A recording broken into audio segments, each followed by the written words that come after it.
স্বীকার করো কত টাকা নিচ্ছ এখন পর্যন্ত। আমি তোমাকে কিচ্ছু বলবো না, তোমার বাচ্চার জন্য আমি তোমাকে ছেড়ে দিব। তোমার এই মেয়ে এ খুবই ভালো, ঠিক আছে, ও খুবই ভালো, ওকে নিয়ে আমার কোনো কথা নাই। না হইলে ওর জামাই ওর শাশুড়ি আমি সবাইকে ডেকে নিয়ে এসে এই কথাগুলো বলবো, তখন তুমি সহ তোমার মেয়ের সংসার কিভাবে ঠিক থাকে এটাও আমি দেখবো। বলো, ওর জীবনটা নষ্ট হয়ে যাবে। বলো বলো, বলতে বল তোর মাকে। তোর মা 27,500 টাকা আজকে চুরি করছে, এর আগেও 28,500 টাকা চুরি করছে। আমি নিচে গিয়ে কথা বলছি না, একদিন বললাম না রোজার মধ্যে টাকা চুরি হয়ে গেছে। তোর মা 27,500 টাকা চুরি করছে, সিসি ক্যামেরায় ধরা পড়ছে। তোর মাকে এখন স্বীকার করতে বল, আজকে সকালেই নিছে। ও স্বীকার করতে বলবে কেন? বল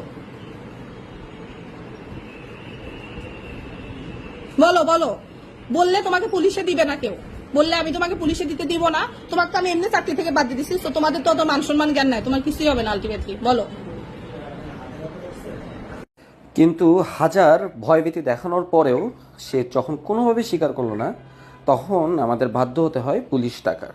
অ্যান্ড আমরা পুলিশ ডাকি, আর পুলিশের জেরার মুখে সে অ্যাট লাস্ট স্বীকার করে যে হ্যাঁ সে টাকা চুরি করছে। আজকে কত টাকা নিচ্ছ? ও জাস্ট বান্ডিল থেকে বের করে নিচ্ছে। বান্ডেল থেকে বের করে নিচ্ছ, এর আগে টাকা নেওয়া নেই তুমি বলতেছো, কিন্তু এর আগেও তো আমার টাকা হারাইছে। 28,500 টাকা আপনার ব্যাগে থেকে আমি 2,000 টাকা দিয়েছি। আমার ব্যাগের থেকেও 2,000 টাকা নিচ্ছ, মানি ব্যাগ থেকে প্রথম। তো তুমি এই কাজগুলো কেন করলা ইয়া মাহফুজা?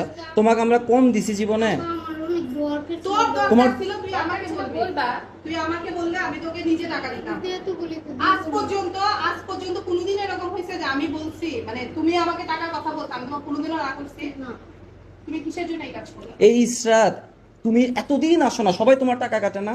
আমরা কোনোদিন তোমার টাকা কাটছি? এই যে মাঝখানে 7 দিন আসলে না তোমরা, ইসরাত এই কাজ এত কিছু আমরা করি, এর ভিতরে সে ঘর মুছতেছে, এই গরমের ভিতরে সে সব কাজ করতেছে, তোমার একটাবারও মন কাঁপলো না, একটাবারও বুক কাঁপলো না?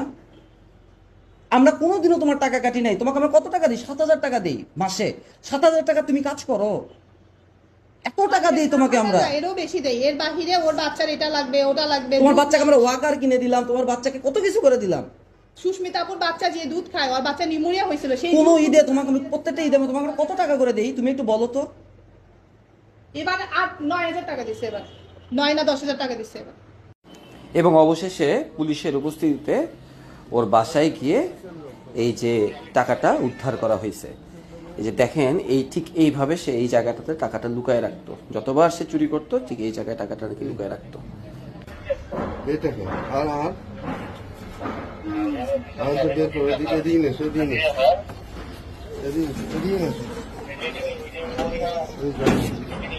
ভাই এই যে আপনার টাকা,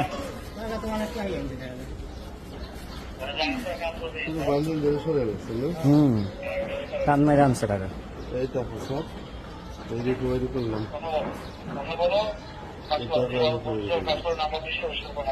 এই মহিলা ওনাদের কাজের মেয়ে, ওনাদের কাজের মেয়ে নবদা হয় দিদি।